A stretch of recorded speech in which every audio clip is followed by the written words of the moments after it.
Good afternoon, my YouTube viewers. Palestine here. Welcome to my channel. So we're in the middle of a heat wave in the UK, and basically the temperature has gone up to like maybe 36 degrees, and yesterday a friend was telling me that it was 38 degrees where he was. But we are in the middle of a heat wave, and my Sikh friend is letting me borrow his fan, but then I'm worrying about the electricity that is being used to run that fan, because I haven't budgeted for the amount of cost that it's going to cost to run a fan. But it was so hot that I was running the fan last night and didn't have any covers on the bed. I just slept in my nightdress on top of the bed. It was so hot that I was nauseous, and but hopefully it's going to get cooler. And today I was speaking to someone who obviously, maybe he's probably got the money to watch TV, which I don't even have the money to watch TV because I cannot afford a TV license. So I just watch YouTube videos. But this guy told me that this heat wave is coming up from Africa. That's where we're getting the heat wave, is from Africa. But it's not as hot today as it has been in previous days, and it's starting to cool down a little bit because England is generally a cold country, and because England is generally a cold country, their infrastructure is not built for heat waves, so the houses don't normally have air conditioning in them. So that's why you have to buy a fan and run the fan, and that costs money to run the fan. And that reminds me of Arkansas, or the South where I'm from. People in the South, they'll have a box fan and they'll run the fan in the middle of the night when they're sleeping. And I had to run my fan in the middle of the night when I was sleeping just to try to get some cool air. But that's not why I made my video. That's just an introduction to the video. What I wanted to talk about in this video is heart attacks, because I know somebody who I used to work with, and I don't work with him anymore, that he had heart attacks and he was having to take heart medication. And so basically I think that he had stents put in his valves, and so basically the coronary arteries and things like that were all clogged up. So they put stents in the valves to unclog to create a pathway where the blood could go through the coronary artery. And one time, this was when I got sectioned, he had a heart attack or something, and he was in the hospital, and they decided to give him open heart surgery. And so he had open heart surgery, and he survived that. And I still see him because he still comes around and says hello to people. He doesn't come around to say hello to me, but he comes around to say hello to other people, and I still see him. So I do know that he's had a minimum of 2, maybe more heart attacks. He's had stents put in his in his veins to help the blood flow, and he's had open heart surgery. And yesterday I found out about somebody else who's had a heart attack. But before I talk about this other person that's had a heart attack, I'll talk about this person that I used to work with. So he was definitely in his 50s or 50s for maybe one of the heart attacks or one of the heart problems, and 60s for the second heart attack that I became aware of because he had to take time off work, and he did actually have open heart surgery for that. And so I've heard of somebody else that's had a heart attack, and I know this person, but I don't have any professional dealings with this person. I just know her through somebody else, and she's actually 6 months younger than me. And so she's 6 months younger than me, and she smokes, and basically she had a heart attack last week, and they said that she's also got fibromyalgia, and I don't know if fibromyalgia was a contributory factor in this heart attack, but they said that it was caused by stress, that she had a lot of stress, and they were talking about a certain part of the heart. It was the bottom part of the heart was affected, and they were saying that stress has caused this heart attack.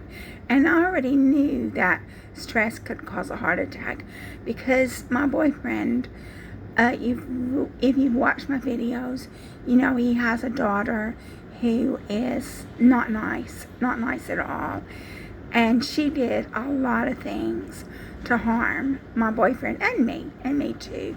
She did things to harm me because I meant nothing to her, but she did things to harm my boyfriend, and he meant nothing to her either. And so he was home by himself. This was during COVID, and he was home by himself thinking about all the things, all the nasty things that this daughter had done. And it's a daughter from a previous relationship. And so he either gave himself a heart attack or a stroke, but he never really went to the doctor. He just told me that he was really tired, and his health has been impacted ever since.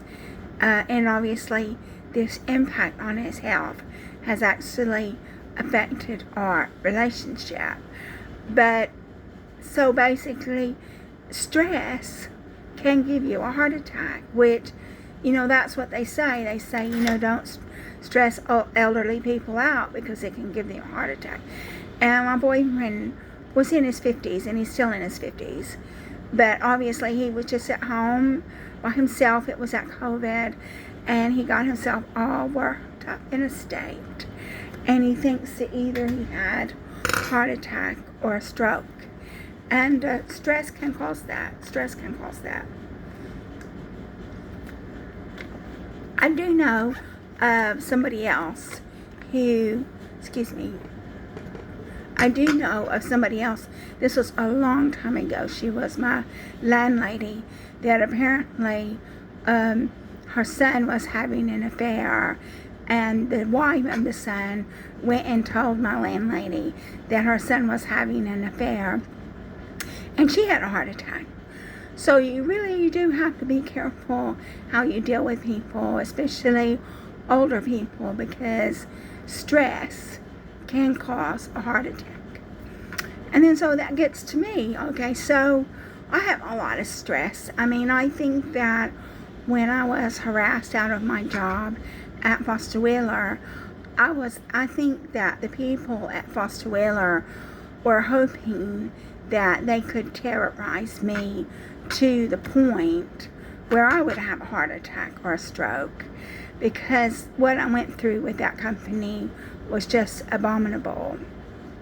And then a few years later, maybe 5 years later, something like that, when they were vandalizing my home, and I do think Foster Wheeler had something to do with that as well. I do think it was the neighbors, because it had to be somebody. I live in a cooperative, and so it had to be somebody who could come and go from the cooperative as he or she pleased, and nobody would ask any questions. So that's why I do believe that it was the neighbors were involved in this. But I also believe Foster Wheeler was involved with this. The Foster Wheeler had my signature, and the neighbors had my signature, and this charity that I was also volunteering for, they had my signature.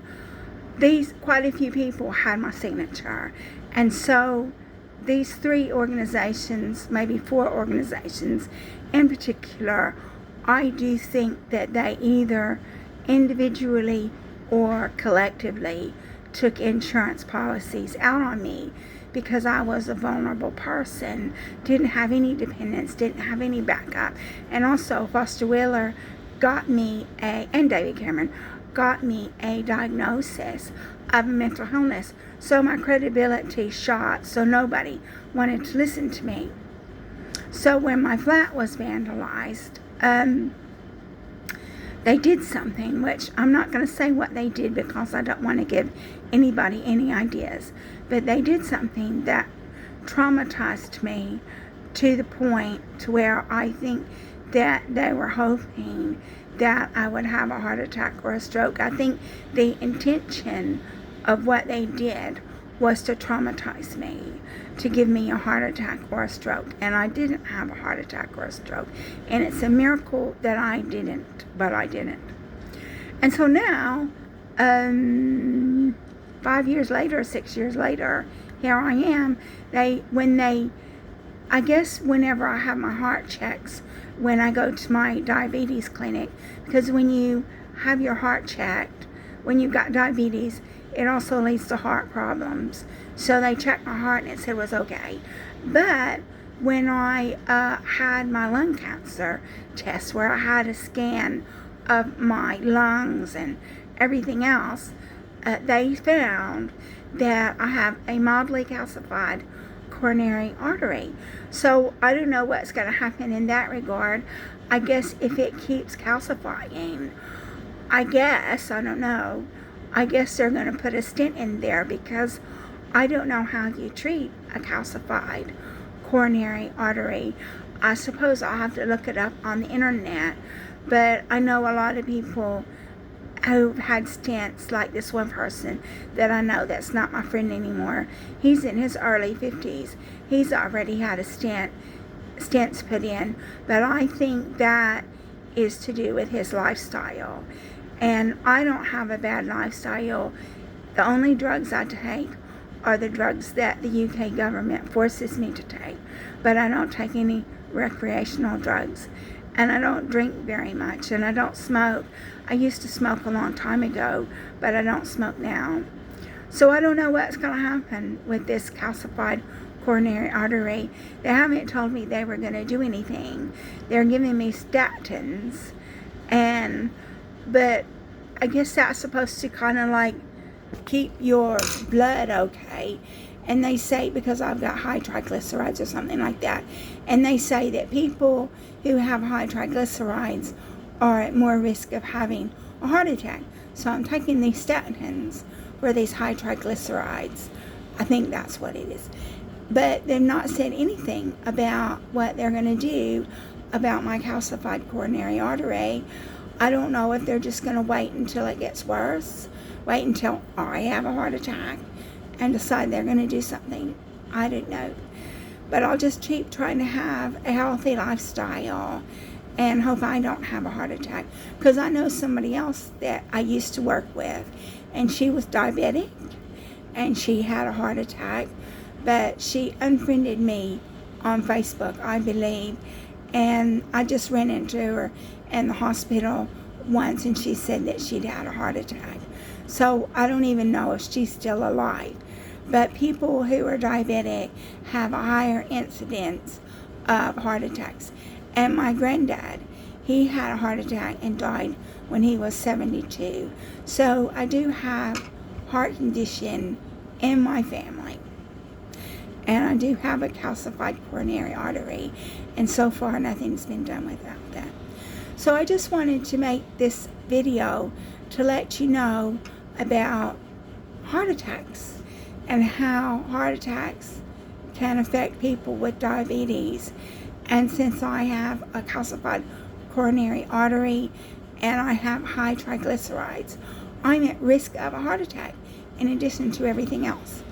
So I've got somebody phoning me, so I'm going to have to conclude this video. If you like my video, please like and subscribe.